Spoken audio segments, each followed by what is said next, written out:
Oke, hai semua, assalamualaikum dan hai semua.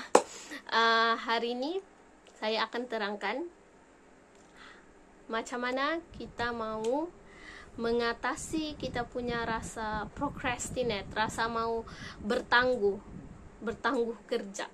Oke, sebenarnya bukan kadang-kadang, memang selalu. Kalau kita procrastinate, kita sebenarnya kita akan label diri kita macam malasnya aku, terus kasih lambat-lambat buat kerja, lambat-lambat buat latihan contohnya. Tapi sebenarnya kalau kita procrastinate nih, bukan tandanya kita tidak bertanggung jawab, atau kita malas, atau kita tidak kisah. Kadang-kadang dia tandanya kita overwhelmed. Kita rasa macam terlampau banyak kerja sampai kita macam nak mau buat. Kita nak mau buat terlampau banyak. Kita tidak tahu mau buat mana satu dulu. Lepas tu semua benda macam overwhelming, macam menakutkan. Dan kita takut kita buat kerja tu tidak perfect. Kita takut kita buat kerja tu membuatkan kita stres. Jadi kita lari daripada kerja yang sebetulnya kita buat. Oke. Overwhelm lah paling selalu. Kita rasa macam terlampau banyak sampai kita tidak tahu. Kita rasa macam no, I can't do it. Jadi kita tidur lah, ataupun kita tengok K-drama, ataupun kita main game. Jadi kalau kita procrastinate, sebenarnya maksudnya kita takut untuk fail. Kita mau buat yang terbaik, tapi bila kita buat yang terbaik atau yang terbetul, yang paling betul, kita mungkin akan fail dan akan buat yang biasa-biasa saja dan akan dikritik. Jadi kita macam no, saya tidak mau buat. Ataupun kedua, kita mungkin rasa performance kita tuh, kita punya hasil kerja tuh adalah kita punya self worth. Begitu macam nama explain, macam diri kita equal to hasil kerja kita, padahal tidak. Hasil kerja kita, nah effort kita sebenarnya yang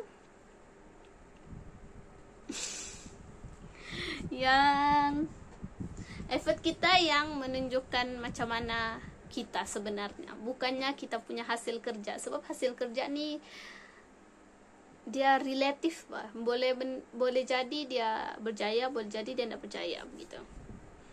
Dan boleh jadi dia biasa-biasa saja, tapi oke. Ketiga, mungkin kita procrastinate nih sebab kita stres.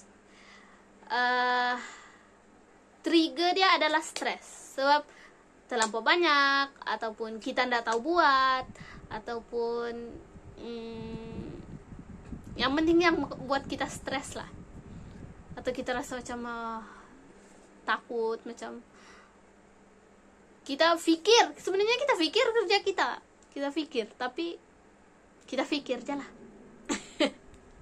Nggak keluar dari pemikiran tuh. Oke. Apa benda yang boleh buat kita, boleh motivate kita, boleh bagi motivation terhadap kita? Oke, sebelum tuh kita cerita, kalau kita stres, macam kita cakap, aku overwhelmed, aku rasa nervous, aku rasa macam banyak sangat kerja, aku tidak tahu mau mula mana satu. Kita procrastinate. Jadi kita ubah. Kalau kita rasa begitu, apa kita mau buat? Kita, walaupun gini macam melambat-lambatkan kerja tu lagi, sebab ada orang dia boleh terus buat kerja, ada orang yang dia bingung, terlalu banyak dalam otak dia. Jadi kita keluarkan dulu, kita tulis dulu satu-satu apa sebenarnya kerja aku nih. Kita tahu sebenarnya dalam otak, tapi kita mau kasih keluar di sini dulu, di kertas. Lepas tu kita label lah, oke, ini yang penting, ini tidak penting, ini buat kanban board kah, macam oke, bila ini apa benda yang aku perlu buat, ini apa benda yang masih dalam progress, ini apa benda yang sudah komplit. Jadi kita puas hati bila kita nampak ada benda yang komplit. Maksudnya adalah benda yang kita buat. Oke. Satu, kasih keluar. Kalau kita feel overwhelmed, terlalu banyak kerja, kita kasih keluar dulu. Kita nampak di mata kita, bukannya di otak kita, bukannya di pikiran. Kedua, kalau kita rasa stres sebab terlalu banyak kerja ataupun kita burn out, kita procrastinate juga. Tapi itulah, kita selain procrastinate, apalagi kita boleh buat untuk kasih kurang tuh stres atau kurang tuh burn out. Sebab ada satu talk nih, dia cakapkan bukan kerja yang membuatkan kita begitu, stres yang membuatkan kita begitu, overwhelm feeling kita yang membuatkan kita begitu, bukan kerja. Kerja nih kita bagi alasan ya sebenarnya, kita rasa macam kerja lah nih, padahal enggak pun. Tapi kalau terlampau banyak kerja, iyalah. Cuma kalau kita kasih kecil kerja tuh, kita kasih apa tuh nama dia, lupa. Kita kasih kecil lah, maksudnya dari bigger part. Ini adalah work. Dalam work tuh ada apa. Lepas tuh dalam benda yang kita mau buat tuh ada apa lagi kecil dia, yang kita boleh buat yang small matter. Jadi bila kita start buat, ada kajian cakap 80% daripada kita akan teruskan buat. Sebenarnya kita susah mau start, macam kita mau buat karangan lah, kita susah mau start. Ya macam mana nih membuat karangan nih, lama pikir. Macam mana nih mau buat assignment nih, lama pikir. Tapi bila kita sudah start, kita dapat momentum dia, baru kita boleh buat. Oke. Selain itu, selain kita jangan kasih salah work, kita cari benda yang lebih better untuk kita punya feelings, untuk overcome kita punya feelings. Kita juga sebenarnya kita procrastinate sebab tiada deadline. Biasanya kalau ada deadline, kita akan buat.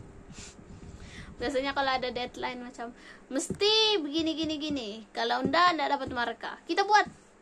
Walaupun macam contoh lecturer bagi kita assignment 1 bulan, sehari sebelum, kalaupun kita ndak buat sebulan tuh, sehari sebelum kita akan buat, sebab ada deadline, ada markah.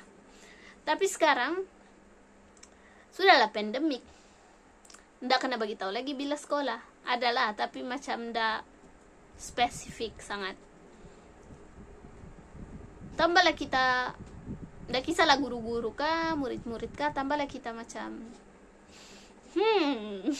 bila buka sekolah tiada deadline. Bila tiada deadline, kita ndak rushing mau buat benda tuh. Bila ndak rushing, kita procrastinate.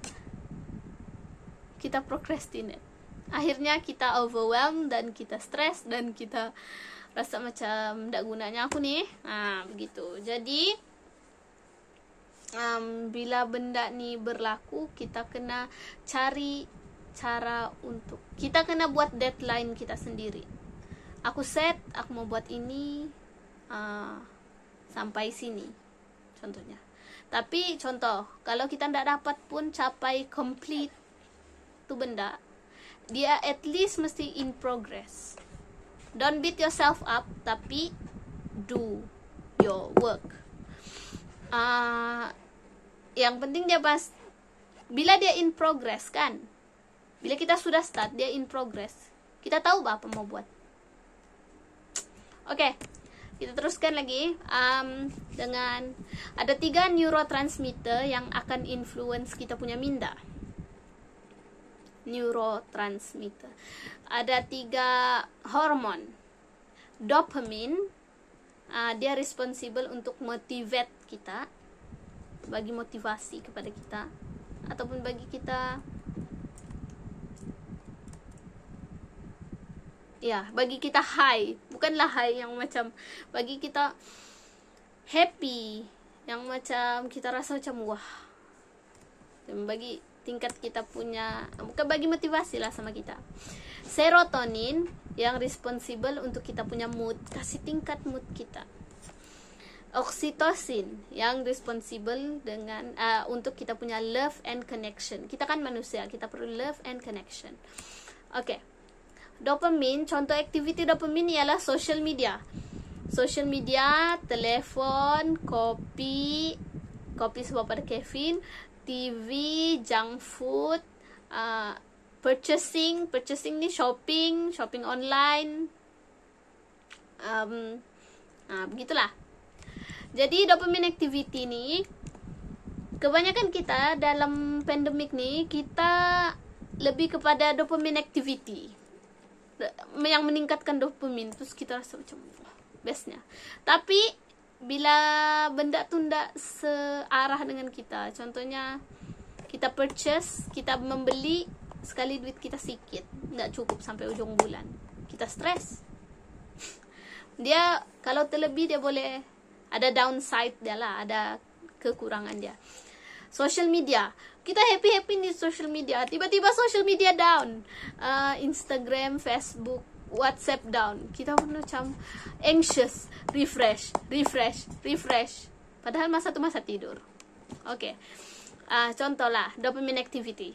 Tapi kebanyakan kita buat dopamine activity. Sepatutnya kita mesti kasih equal dopamine, serotonin dengan oksitosin. Oke, contoh serotonin activity ialah tengok nature. Ada orang sekarang tak berkesempatan pun tengok nature sebab di tempat dia tidak nature sangat. Jadi bolehlah tengok di YouTube, boleh tengok di gambar-gambar begitu. Lepas tu sunlight. Jangan terperap dalam bilik. Bergelap, terperap pagi, petang, siang, malam, tak tahu pun masa. Jadi kena ada daily dose of sunlight ataupun weekly dose of sunlight. Dapat sunlight daripada mana-mana baru kita rasa macam hidup. Lepas tu serotonin juga sleep. Ramai daripada kita tidak tidur malam, sebabnya malam kita sleep sebab gelap. Dia memang sesuai untuk tidur, untuk kita rehat, untuk kita buatkan diri kita kurang dari burnout. Singing, moving, dancing, healthy food, itu serotonin. Dia akan meningkatkan serotonin, meningkatkan mood kita. Kalau kita rasa mood kita tadi dari dopamin tadi merosakkan mood kita, kita buatlah serotonin. Kita pergi berjogging, kita pergi makan yang sihat, kita pergi meditation, kita belajar meditasi, ataupun kita pergi solat, boleh meningkatkan serotonin. Oke. Oksitosin. Oksitosin ni adalah love and connection tadi. Perasaan sayang dan connection dengan orang. Ini pun kita kurang. Serotonin pun kita kurang sekarang. Kalau orang tu ndak gaya hidup sehat lah bahasa serotonin ni. Oksitosin ni contohnya kita bercerita dengan orang, ada conversation, ada berinteraksi dengan orang lain. Dah semestinya depan-depan, boleh juga di begini. Ataupun boleh juga bercakap dengan orang begitu. Gratitude. Oksitosin ni dia lebih kepada spiritual juga. Selain dia dengan manusia, dia dengan kita dengan Tuhan juga. Kita selalu rasa bersyukur dengan apa yang kita ada. Kita memberi sumbangan pun oksitosin juga. Kita akan rasa macam kita berguna. Kita akan rasa connection dengan orang sebab kita bagi sumbangan dengan orang lain. Dan kalau family, contohnya kita, kalau ibu bapa kepada anak, selalu puji anak, selalu macam bagus kan ni begitu. Selalu ada physical touch untuk supaya begitulah, sebab kita family, kita ada human touch begitu. Ataupun massage pun buatkan kita rasa oksitosin kita akan tinggi. Jadi sebenarnya kita kena ada serotonin, dopamin, dan oksitosin yang balance, yang seimbang. Tidak boleh lebih, satu aja lebih terus yang lain kurang. Jadi membuatkan kita tidak stabil hormon kita. Untuk meningkatkan itu, jadi kita kena ingat jangan over activating kita punya dopamin saja di social media aja, di depan TV aja, makan junk food aja. Kasih tingkat juga kita punya serotonin dan oksitosin. Oke, hari ini kita cerita pasal sains. Oke. Itu aja dari saya, Cikgu Syafika untuk kali ini. Sekian.